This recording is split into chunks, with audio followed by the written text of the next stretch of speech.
We're going to be talking about another side of our YouTube, which is the Nigerian American heritage.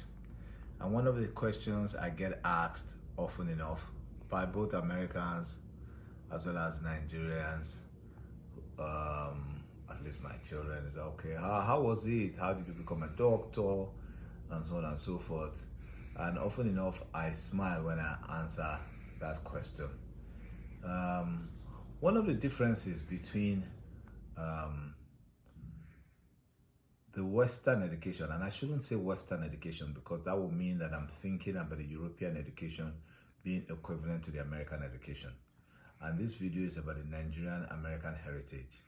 Often enough, the way the education experience in Nigeria is fashioned after the British educational experience, and therefore often enough there's a very similarity what happens in Europe compared to what happens in the United States. So for most people in Europe and probably Australia, New Zealand, when people apply to go to medical school, they just simply do the basic science, physics, chemistry, biology, mathematics. And depending on how well you do, you go to med school. So there are no exams that were like the MCAT, where you are not actually asked about what you really needed to be able to get to medical school, but your aptitudes were being tested and therefore could easily steer somebody to getting a better grade than you. And that is what has created the industry of Kaplan, of Princeton, where people are actually being steered into being able to get into medical school, while somebody from a particular area who may be born in Bedford-Stuyvesant may not be able to get in, or born in Bushwick, because he doesn't have the advantage of that steering. And it's not just based on pure merit. So often enough, when I hear people talking about, oh, I worked hard, I did hard, and I got to medical school, I think in my mind, maybe not so much, because the way the system is designed in the United States, it's not really measuring that. It's really being done in such a way that people who have an innate advantage by where they were born, where they went to school, that's who actually gets it, not because they actually have more capacity to endure medical school than regular people.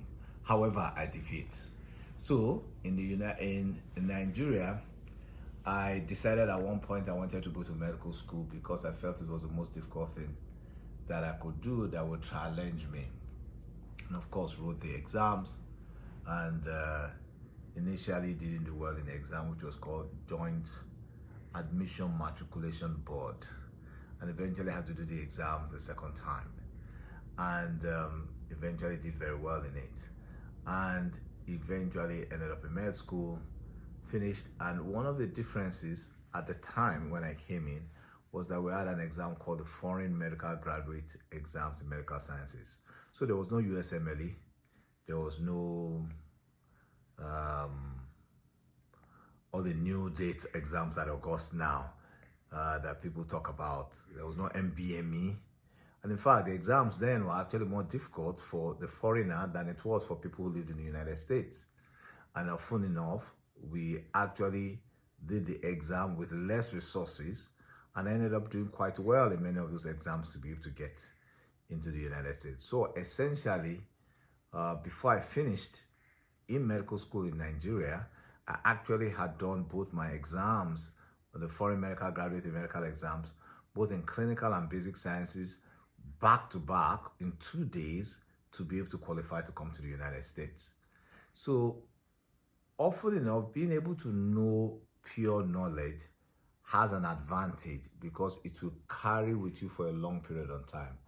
I will explain this later on a different video, but the bottom line is that there's an emphasis on actually knowing the material rather than on exams, which is the emphasis in the United States, and that's why doctors in the United States may not always have an advantage internationally compared to foreign trained doctors.